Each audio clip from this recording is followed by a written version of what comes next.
स्वागत है। जैसा कि आपको पता है लॉकडाउन चल रहा है, लॉकडाउन 3 मई तक बढ़ा दिया गया था। इस प्रकार असम ग्रीन जोन में है, फिर भी यहाँ पर जो सुविधाएं हैं वो सिर्फ 12 बजे या 2 बजे तक ही हैं।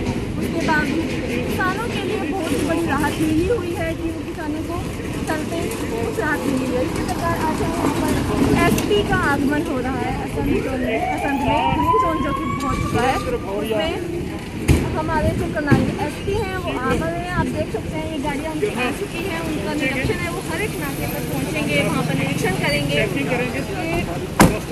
तरह का निरीक्षण करेंगे ये सब हम देखेंगे। आप जुड़े रहिए हमारे साथ, लाइव तस्वीरों को देखते रहिए और जानकारी देते रहिए कि हम किस प्रकार से ग्रीन जोन में आ चुका है। उसके बाद क्या क्या यहाँ पर को मिलने वाली है, सोशल डिस्टेंसिंग के इसके लिए करनाल पुलिस क्या करनी चाहिए? देखिए, मैं बताना चाहूँगा कि काफ़ी अच्छा कंट्रोल जो लॉकडाउन का है पूरे डिस्ट्रिक्ट करनाल में चल रहा है।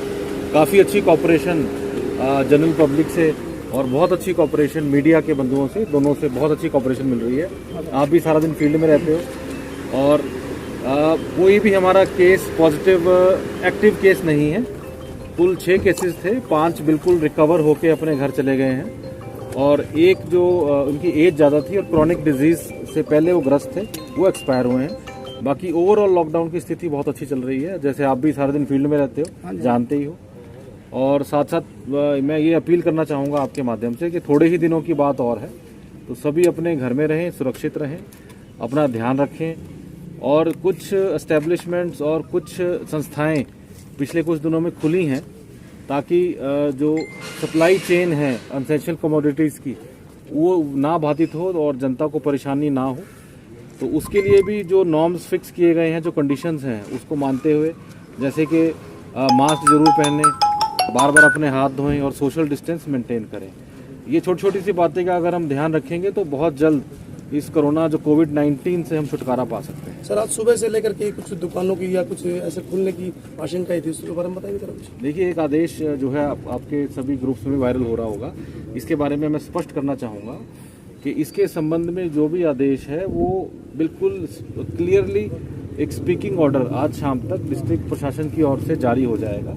उसमें स्पष्ट किया जाएगा कि कौन सी दुकान खुलेगी और कौन सी दुकान नहीं खुलेगी, क्योंकि इसमें कुछ कॉम्प्लेक्सिटीज़ हैं। जैसे कि जो मॉल्स हैं, चाहे वो मल्टी ब्रांड हो या सिंगल ब्रांड हो, वो नहीं खुल सकते। कुछ एरियाज ऐसे हैं जहाँ पे शॉप्स खोल सकते हैं। तो हम स्पेसिफिकली करनाल के संबंध में जो रूरल है या अर्बन है उसमें स्पष्ट कौन सी मार्केट खुलेगी और कौन सी नहीं खुलेगी, अगर खुलेगी तो किस कंडीशन के साथ खुलेगी, वो सारा डिटेल आज शाम तक प्रेस के माध्यम से सबको बता दिया जाएगा। सर, लॉकडाउन के अंदर जो क्राइम है वो कम हुआ है काफ़ी, उसको लेकर सर।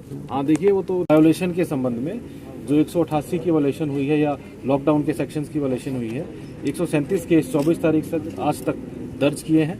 215 व्यक्तियों को इसमें गिरफ्तार किया गया है और हज़ारों की संख्या में वाहन को इम्पाउंड किया गया है। करनाल में तो हालत यह है कि थाने तो सारे भर गए, तो और जगह रेंट पे लेनी पड़ी। करीब 2.5 करोड़ के आसपास फाइन भी इम्पोज किया गया है MV एक्ट के तहत। सर, स्कूलों की फीस को लेकर के बताएं, क्योंकि पेरेंट्स को जो फोन किए जाते हैं, मैसेज भेजे जाते हैं, कहीं ना कहीं पेरेंट्स बड़े।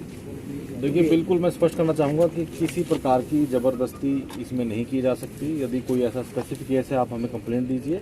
जो सरकार की ओर से दिशा निर्देश आए हैं उसकी पूरी सख्ती से पालना की जाएगी। सर, आने वाले टाइम में जो गेहूं का सीजन खत्म होगा तो क्या कुछ छूट मिलेगी या फिर सख्ताई बढ़ा दी जाएगी? देखिए, जो जैसा भी डिसीजन होगा सरकार की ओर से सबको टाइमली इंटीमेट कर दिया जाएगा। अब क्योंकि प्रोक्योरमेंट सीजन चल रहा है तो कुल 171 प्रोक्योरमेंट सेंटर्स जो मंडियां हैं, 10 हमारी मंडियां हैं डिस्ट्रिक्ट करनाल में, उसके अलावा 14 पुराने परचेज सेंटर थे। बाकी इसीलिए ताकि बहुत ज़्यादा मंडी में रश ना हो और जो प्रोक्योरमेंट भी क्योंकि ज़रूरी है, तो 171 लोकेशंस पे फिलहाल आज की डेट में प्रोक्योरमेंट की जा रही है और वो सुचारू रूप से चल रही है। डे 1 से लेके तमाम आपके अधिकारी और कर्मचारी फील्ड में हैं, तो कई बार लगातार ड्यूटी पे मनोबल पे असर पड़ जाता है, मोरल पे असर पड़ता है। आप बताइए। देखिए, बिल्कुल ठीक बात है आपकी। पूरी करनाल पुलिस एक टीम की तरह काम कर रही है, बहुत हाई लेवल ऑफ मोटिवेशन के साथ काम कर रही है।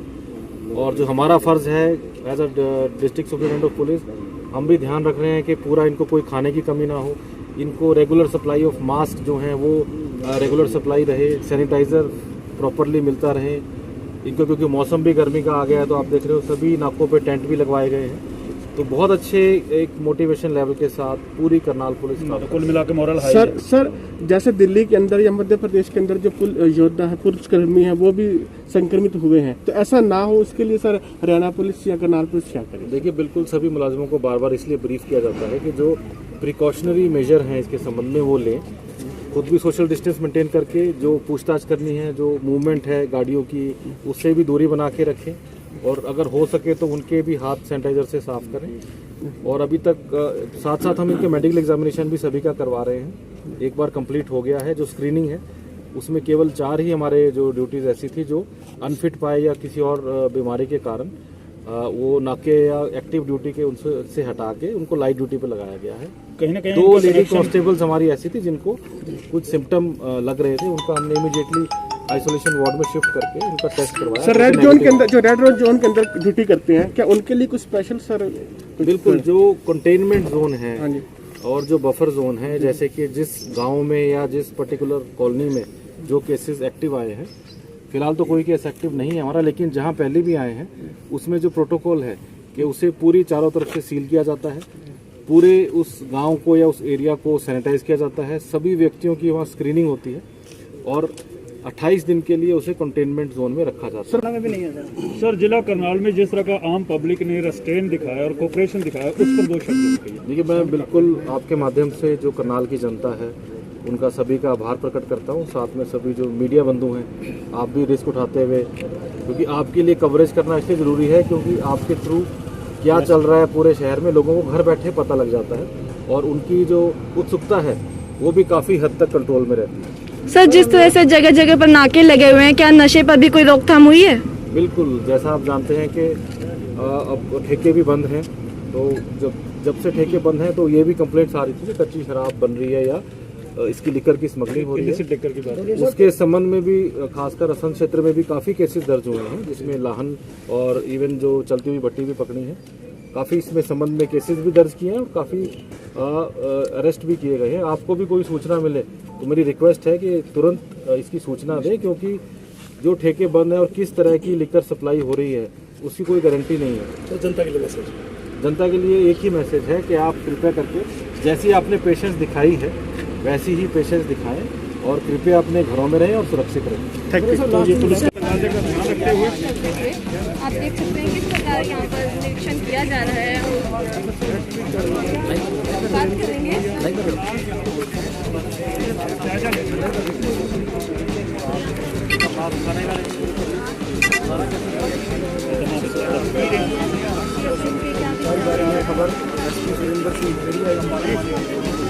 यहाँ पर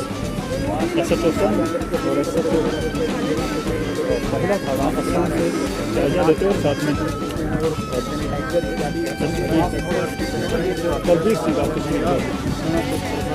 ये पुलिस कप्तान आपके लाइव तस्वीरों में आकर देख सकते हैं। सुरेंद्र सिंह छोड़िया यहाँ डीएसपी प्रदीप सिंह के साथ नाकों का जायजा के साथ जो है यहाँ सब चर्चा कर रहे हैं, बातचीत कर रहे हैं। निवेदन की यहाँ सोशल डिस्टेंसिंग के तकाजे का ध्यान रखते हैं। कप्तान पुलिस करनाल की